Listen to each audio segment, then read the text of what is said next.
But something that does really define us in Perth is just how sprawled out we are. So we've got so much space, and there's a really neat comparison here, having that economic engine behind city and a state like Perth and WA is really important. And obviously in recent years and recent decades, it's been the resources sector that's really driven and fueled that population growth. We're so reliant on population growth just for the pressure and demand and price. Welcome to Perth Property Insider, where you will learn how to grow your wealth and improve your life using Perth property.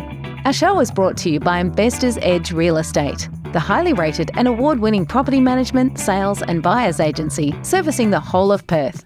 Now, here's your host, Jared Mann. I'm not sure if you ever sit around late at night wondering where we're headed with the future of Perth. Perhaps I'm a bit of a weirdo, but it led me to come across my guest today, Grant Dusting, and I'm really excited to have him on to fill us in on just where his research shows that we're headed. And I think he pulls together a lot of different research from all sorts of people and makes it understandable, which is what I love about Grant. So thanks for coming on the show today.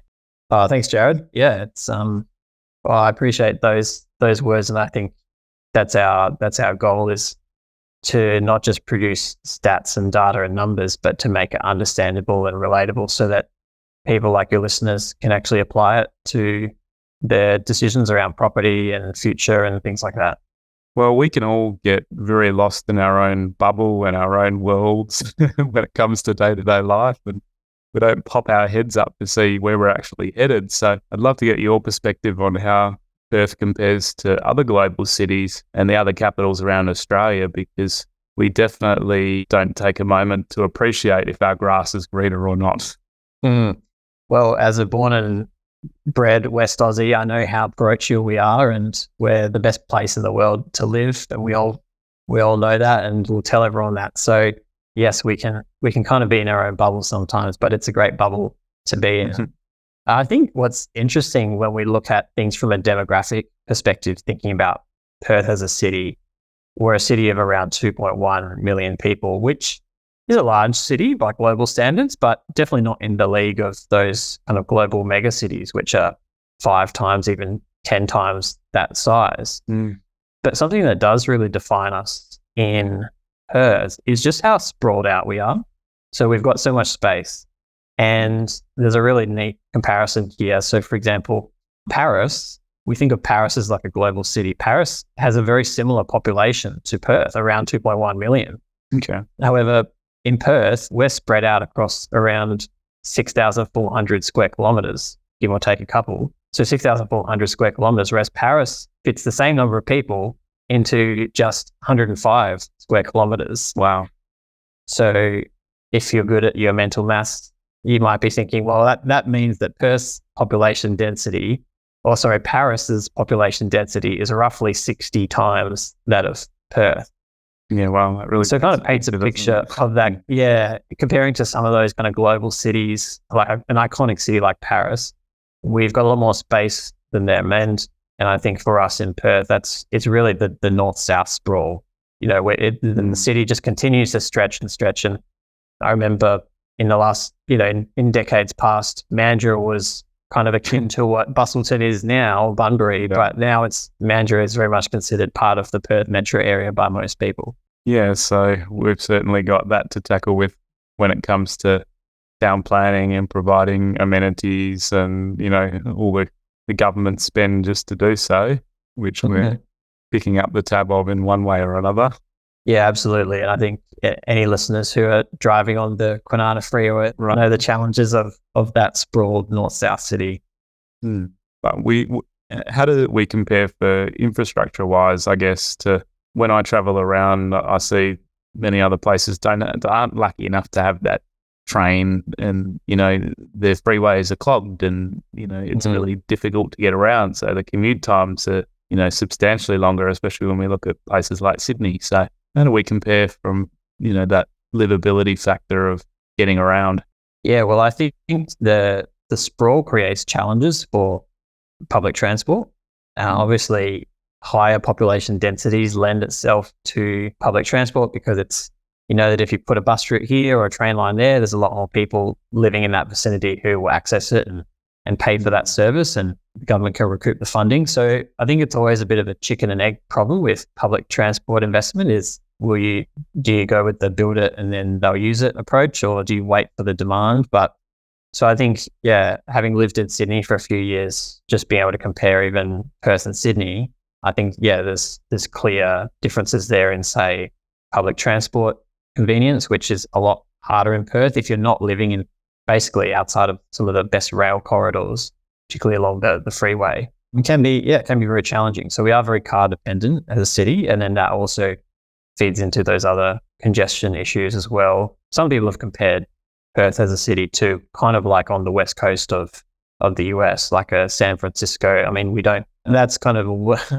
world's worst kind of urban sprawl problem level. So I like to think we're not quite that bad, but the comparison has been made. And I think definitely that north-south stretch is continuing as we see with developments. We keep going further north and further south. I mean, you look at Alkimos, which is one of the fastest growing suburbs in Perth, which, going back 10 or 20 years ago, it was still just farms and there was a handful of people there.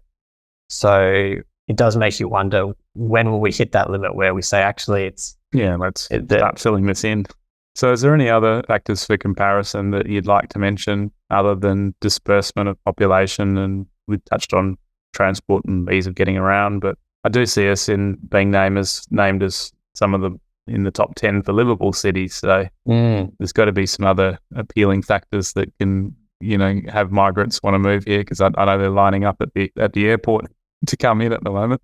Yeah, well, definitely now post COVID, as the borders internationally have reopened. So I think when we think of Perth, we have that strong association with being a lifestyle city, and there's a lot that plays into that.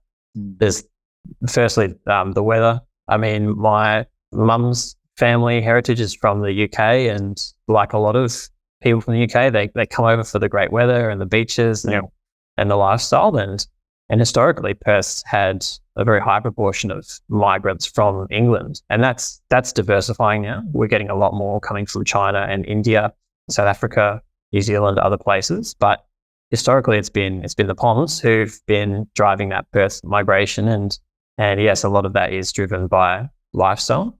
But also we've got not just the lifestyle, but people need to make a living. And so having that economic engine behind a city and a state like Perth and WA is really important. And obviously in recent years and recent decades, it's been the resources sector that's really driven and fueled that population growth. So there's a neat little comparison with a city like Adelaide, which I think there's often, when you think about Australia, people think of Melbourne and Sydney kind of in the same breath as like the two big cities.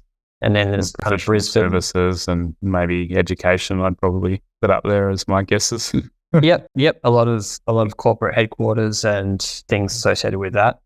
And then people often kind of group, Perth and Adelaide similarly, particularly those who are not from Perth or Adelaide, they just kind of get lumped together. So I mean, 40 years ago, Adelaide, but yeah, well, can you believe they're 150 odd thousand higher in their median house price at the moment? So that gripes. Yeah, right. Yeah, so I mean, even taking Adelaide as a comparison, 40 years ago, our populations were neck and neck. In fact, Perth overtook Adelaide as the fourth largest city in Australia around 40 years ago. But just to kind of give an idea of the scale of how fast Perth, WA, has grown in those 40 years, Perth now, as I mentioned earlier, a city of 2.1 million, whereas Adelaide's grown a lot more slowly, around 1.5 million today. So I think that's largely because you look at the comparison, Adelaide doesn't have that same resources sector providing those economic opportunities, attracting migrants from interstate and overseas, and then a lot of the infrastructure investment and things that are then accessible. Yes, exactly. So I think that's definitely been one of Perth's stories over the last few decades. I definitely pinch myself and I'm like, look, we have made pretty good use of the money. When you look around, we've got the amazing stadium, we've got the relatively new children's hospital, we've got the expansion of the other hospital south around Coburn Central there, we've got the other entertainment venue in the CBD there. Yep. At the moment. Yep. Thanks for saving me. Yep. But and Elizabeth Quay is certainly taking shape. blown away every time I go past and see, I think it's a residential building going higher and higher and higher. It looks like it might end up being the highest building in Perth. So that area is certainly taking shape down there, and it's turning around what was an otherwise boring foreshore into something that's going to be pretty world class. So should be grateful and thankful with the mining resources coming back and making our city better. So absolutely, it's that the sector has definitely left a legacy on Perth, and I think you used that word boring before, and it's interesting you use that term because some listeners may know that Perth actually was given the unfortunate tag of Dullsville by when was that? Remember? Yes, that was back in the year 2000. And that was an assessment by, I think it was Lonely Planet, who put out their kind of global cities guides and those kind of things. And so in the year 2000, people globally were looking at Perth and saying, well, there's nothing there. It's pretty dull. But I think the proof's in the pudding when you look at the turnaround since even then in 20 years. Now Perth is, I've seen some lists for 2023, and you always got to take these with a pinch of salt because it's not necessarily a scientific method that's used to pick the most notable how much sponsorship goes into getting on these lists. Well, potentially, yes, everything's commercialized now, but I have seen Perth pop up in quite a few lists of places to visit in 2023, which you think, well, we've turned around that Dullsville tag, and I think with those large, that's going to give us a greater chance to expose people to the wonderful place that it is to live, and hopefully have a few more of them decide, hey, I'm not going to come back from this holiday. We're going to look to move over. So absolutely. I guess that's why education and getting that sector strong, I think I'm pretty excited about, the combined campus that they've got going on and bringing more life into the CBD. I personally think that's a really good move as well with its Curtin and ECU. Yep. With construction planned and getting underway, and that's, if we can have more students want to come and study here, then I think more will end up staying and becoming workers here. And we certainly need the skilled labour, and what better way than to attract students and have their parents also then want to come visit and then want to come stay and live here. And, I think it's a pretty great move by the government to do that as well. So, yeah, it's a good point. And those kind of visionary projects, often at the time, there's public sentiment as well. Is that needed? It's a big investment. Yeah, could now tax dollars be spent elsewhere? Yeah, but I think, we look at Elizabeth Quay now, and it's still being developed. But just some of these big visionary projects, we've got kind of MetroNet underway at the moment, which is encompasses a lot of transport projects. But I think often you look back, whether it's 5, 10, 15 years, even Perth Arena. I know there was a bit of controversy about that and the design at the time, but it's Optus Stadium. These places have won international awards, and I think are helping put Perth on the map globally. So for those of us that don't get out much, where is our population dispersed around Perth? You mentioned that it's pretty sprawled, and you mentioned how at the far north, Alkimos has, had a lot of growth from virtually nothing. We've seen that as well. And there's a lot more land supply up there still to come on from what I can see. So where is the population dispersed around? Yeah, well, that really the story of population growth in the last decade or few decades really has been, it's those outer suburbs that just continue to grow.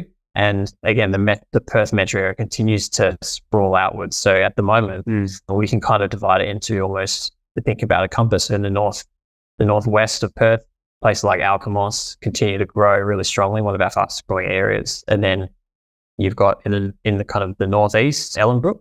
Again, it's one of the fastest growing suburbs in Perth.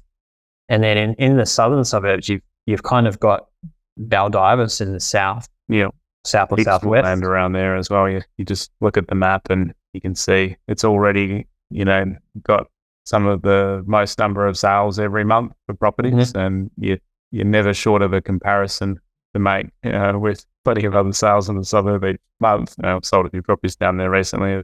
Owners sort of choosing to get out because they're finally able to get the prices that they've wanted, and they know that the land is going to keep coming on and supply is going to keep prices sort of subdued. over the longer term. At least that's what I think, until it gets more established and is more fully built out. But yeah, I think Byford's the other one, wouldn't it be? Did you mention that? Yeah, in The other when we southeast. look to the southeast, is that really is a growth corridor at the moment too. So currently it's Byford, kind of towards Serpentine, Jarrahdale, and if we look back over the That's last like 10 years, the Brookdales and Hiptons and other suburbs through there. You just pull up the map again, and you see land everywhere still out that way. yeah, and it's no wonder. I mean, in the last decade, some of these suburbs like Serpentine, Jarrahdale, Yarra Waters, Harrisdale have actually been among the fastest growing suburbs in the nation. So you kind of get a bit of a gauge on how fast that growth is there in relative terms.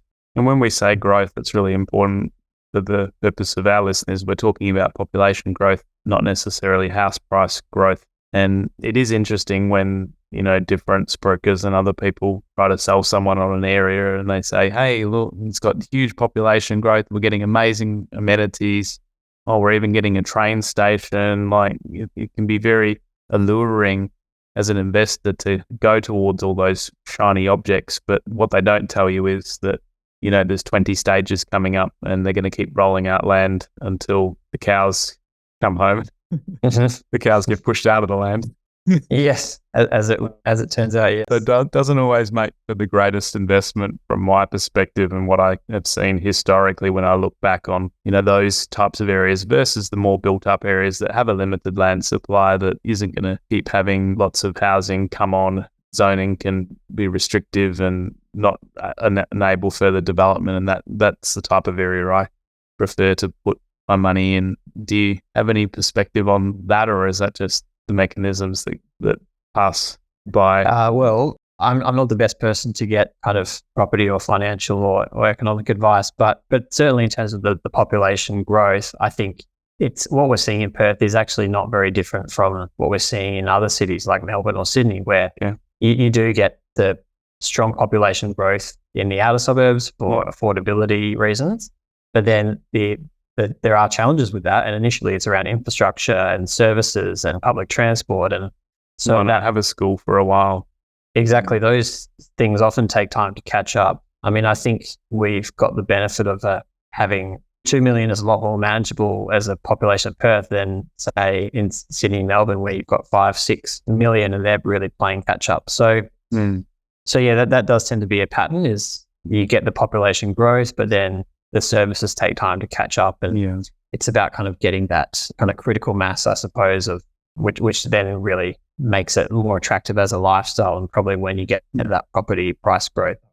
I noticed Mark McGowan also is working on fast tracking lots of land in these outer areas. Have you seen too much about that and what's happening? Well, the market's been just running hot. So I think and with being driven by, again, going back to the resources sector and the economy, we've got these economic factors that are driving that demand for housing, because we've got where are these people going to go? Do you have any off the top of your head what sort of population figures it's really hard with population because it seems to be such a lagging reported on thing. I'd love to see, each month where we stand. It's almost like they release the data for a whole year, like 6 or 9 or 12 months later, and by then it's kind of, we can be in a completely different other place with how that's going. So yes, well, yeah, if we're wanting to look ahead about where our population's going, I think that's a good thing.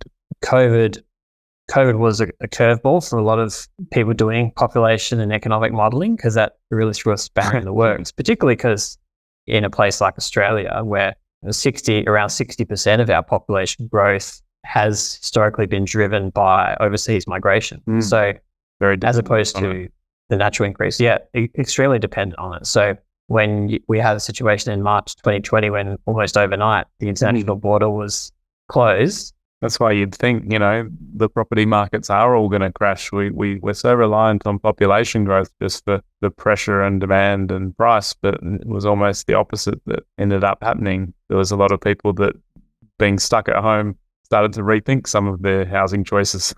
And confidence is probably the most important thing to push prices and have people feel like, the kids want to move out and get their own place and they have that confidence to do so. Or, the average homeowner wants to upgrade and spend more and get into a better area. And there was a lot of, I think, social changes from that period as well.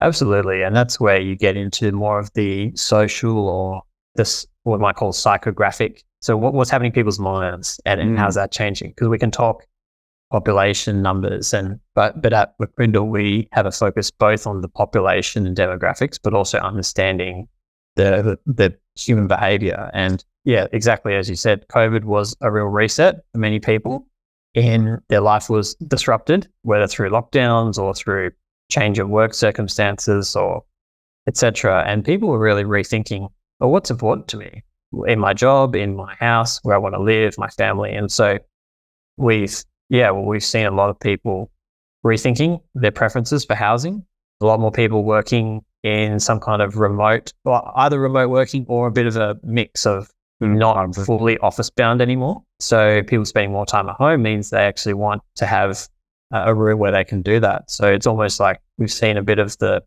more interest in the home study. It's kind of been revived again. I don't know if you've seen that in discussions you've had with your customers. Definitely. I know from my own personal experience, I'm working at the dining table because I like the light and other stuff. Because our study at home doesn't have any like windows, so it's kind of in the middle of the house and not the nicest working spot. So if I was going to move again, I'd definitely be like, where can I get a nice place with light and something where it's got a good work environment around? And I think I'm seeing that a lot more from buyers and tenants when they're looking for a place.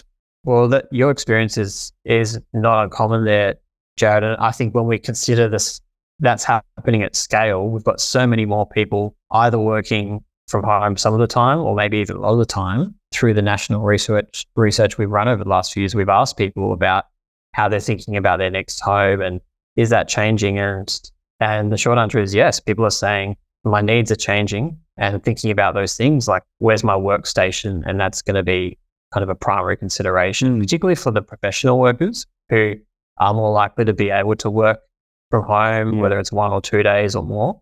Obviously, that's not relevant to all industries, but we've got a growing knowledge economy, as it's been called. So those professional services that can be delivered as long as you've got an internet connection and a laptop, really. Definitely. And you started to mention where we might be headed for our population. What are the projections and what do you think is realistic? Yeah, well, we're at 2.1 million now. And we're tracking towards around 2.5 million by 2030. So say over the next, I was going to say 10 years, but we're into 2023. So it's less than 10 years, right?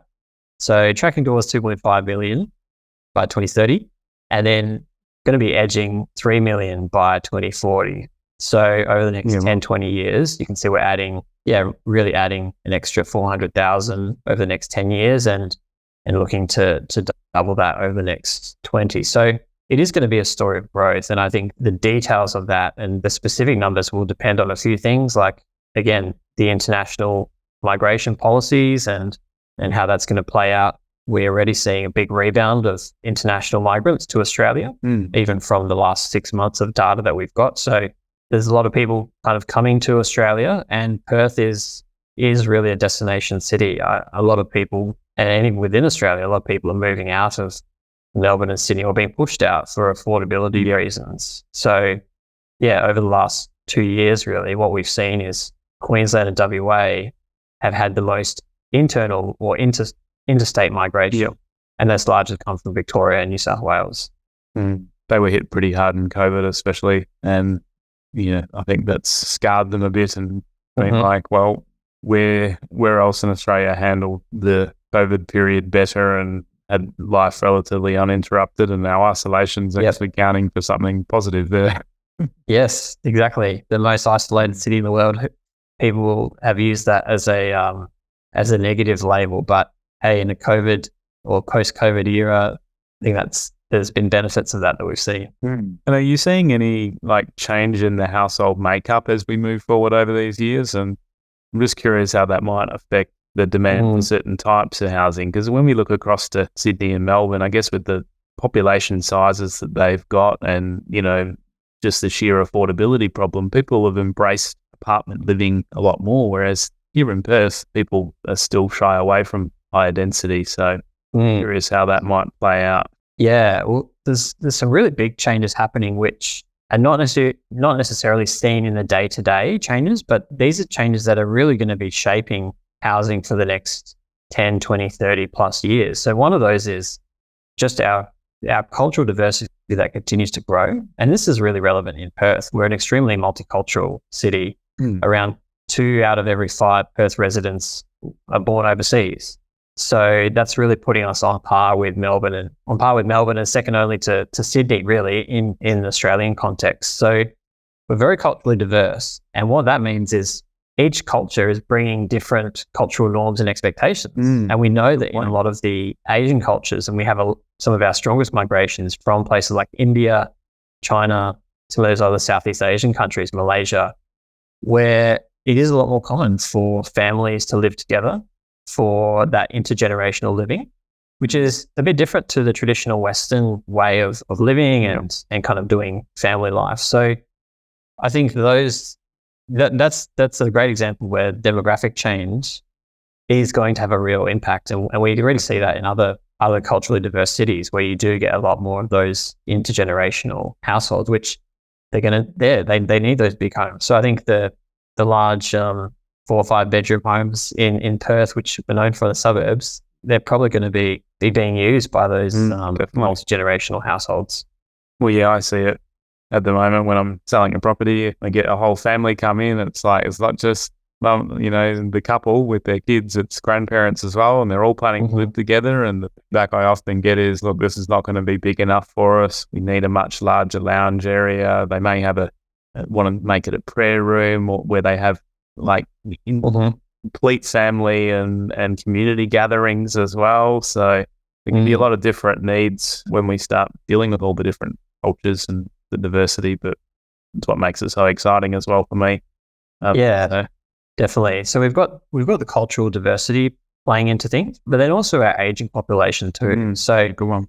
I mean, I remember when I was in high school, in the geography class, they were talking about the aging population. So it's not a new phenomenon, but it's not going away. We're continuing to, our median age continues to increase. And so what it means all is these breakthroughs and longevity, and it's very exciting. I'm reading various books on it at the moment, listening to podcasts, and we may have to reset our time horizons for maybe 100, 120. Who knows how long we may live to with some of the breakthroughs that are already occurring and in clinical trials and stuff. So it's really interesting where we could absolutely.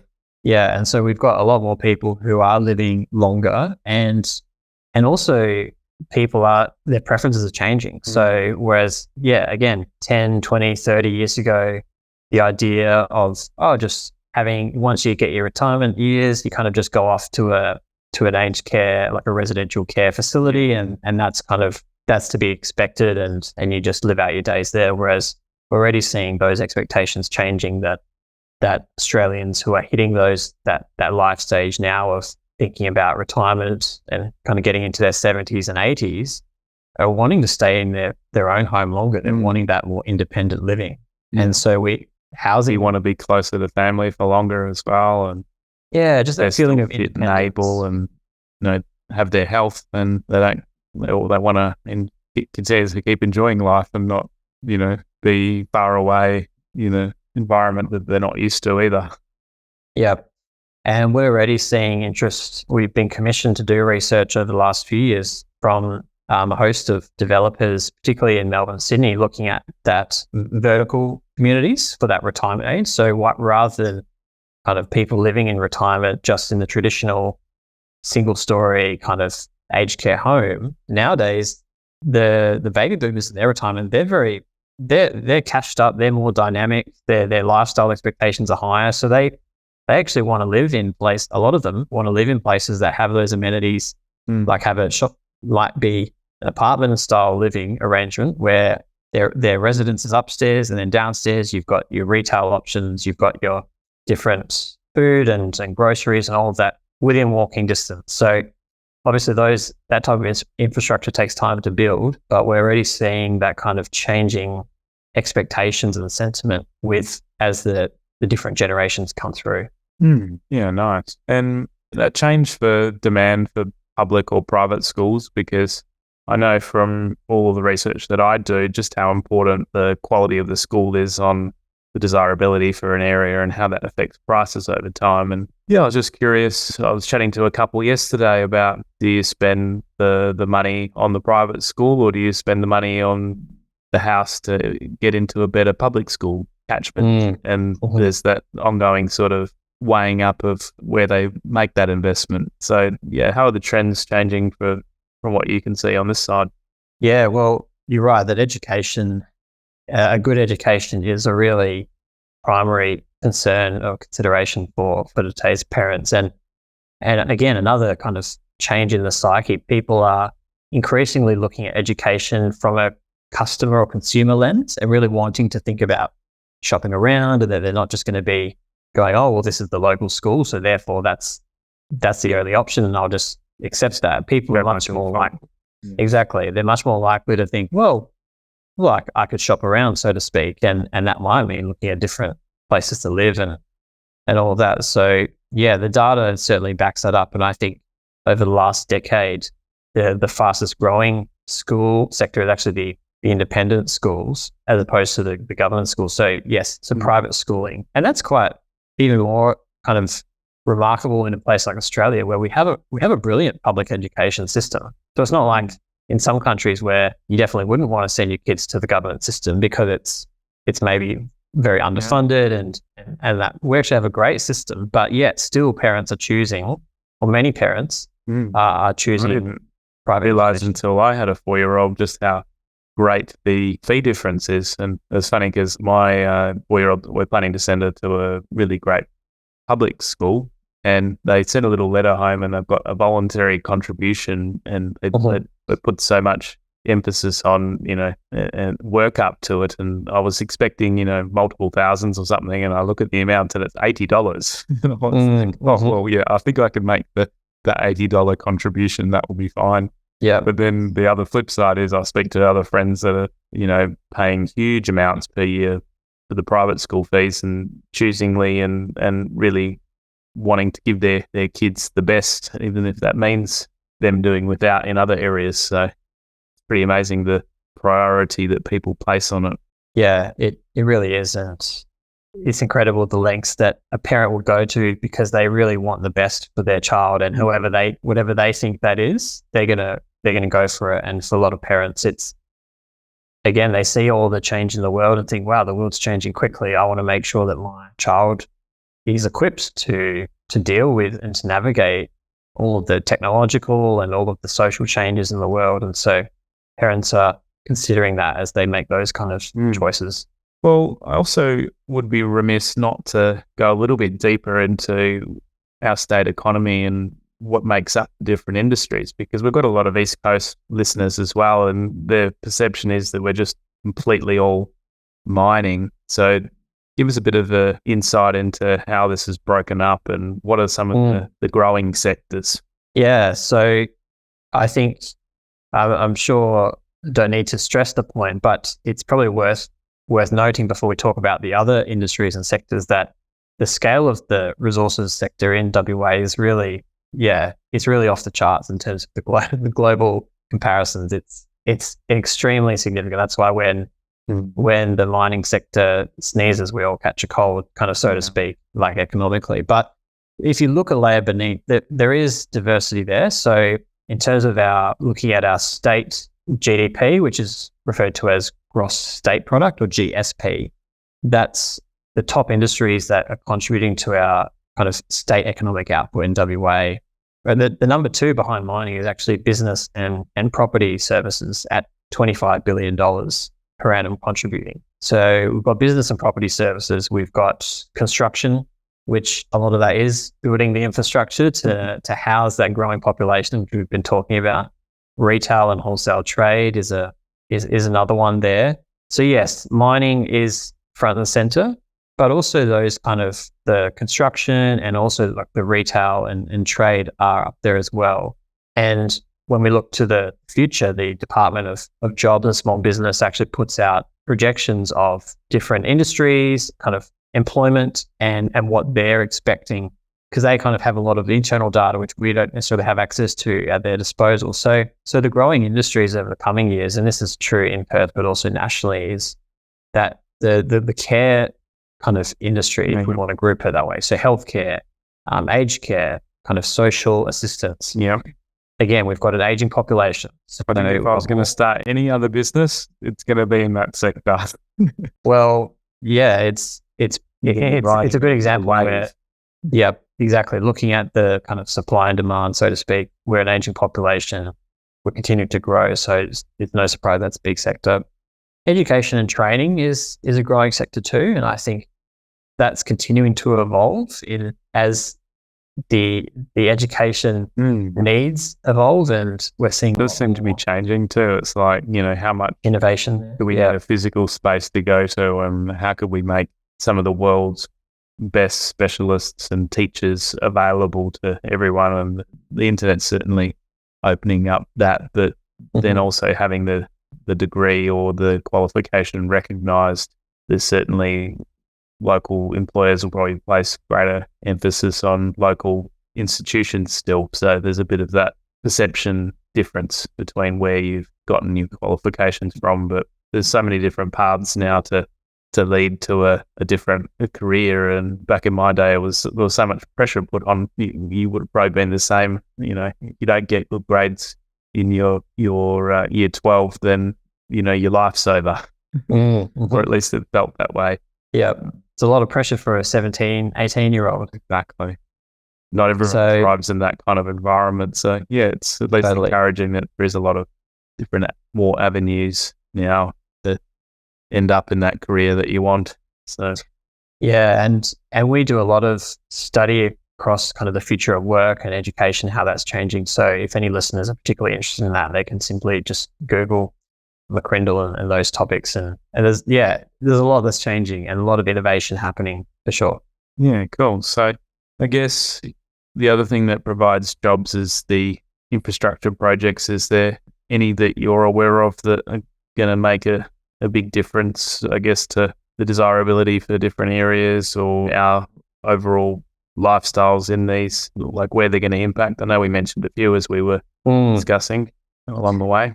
Yeah, well, I think we've kind of touched on a few, but the summary comment, I suppose, is that we know that in terms of creating livable, people want to live in areas that are desirable to live in. And so what feeds into that livability is those things like good transport, both kind of by road and public transport. And so we're seeing a lot of investment across Perth and WA, but in Perth with a lot through the Metronet kind of projects. I'll ever finish, whatever they're doing on the freeway? It feels like it doesn't. As soon as one extension's finished or road widening, the next is there. It confuses me so much too. Like I was whinging to my wife the other night because I didn't notice that a section had changed to 80 kilometers per hour, and I'm expecting a speeding fine to come now.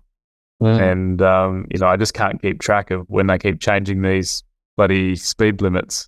Well, judging by the number of people who pass me when I'm doing 80 on those sections, you wouldn't be alone. I know. So they must be, trying to raise enough revenue from the speed camera fines to pay for the road widening or something. Hopefully those fines get put to good use. I agree. But I think probably the other main infrastructure thing is we've kind of touched on, but the CBD. And I think particularly for people who've been to other cities, I would say Perth, our CBD is not usually regarded as our strength. It's a little underwhelming. And so this investment in Elizabeth Quay, in like you described, that getting that education hub, the Perth City deal. So hopefully I've heard things like that, maybe that's going to kind of fall over, but hopefully that can actually come to fruition, because if you're creating kind of infrastructure and amenities to attract people, in that case, like a university campus in the CBD, it's going to attract people. They need somewhere to live. They need places to go to buy food, buy lunch, retail. And it just creates that economic hub, which can then have those other kind of livability benefits. So I think that's probably something to watch, is the Perth CBD is an area of opportunity, and it's a bit of a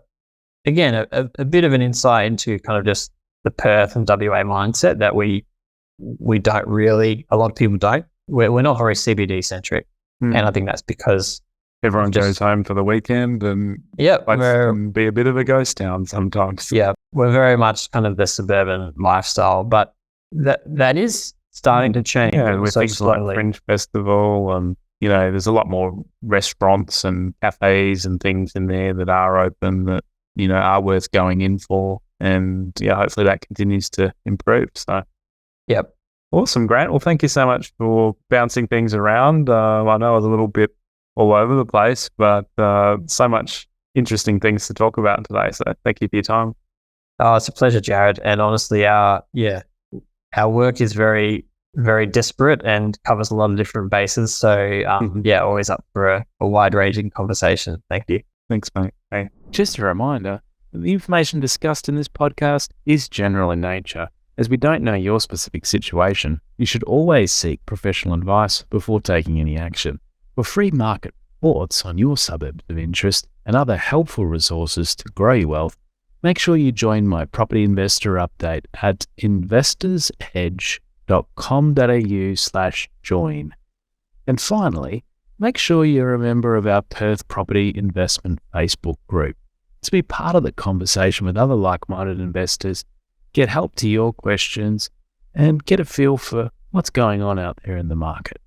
I'll see you in the group.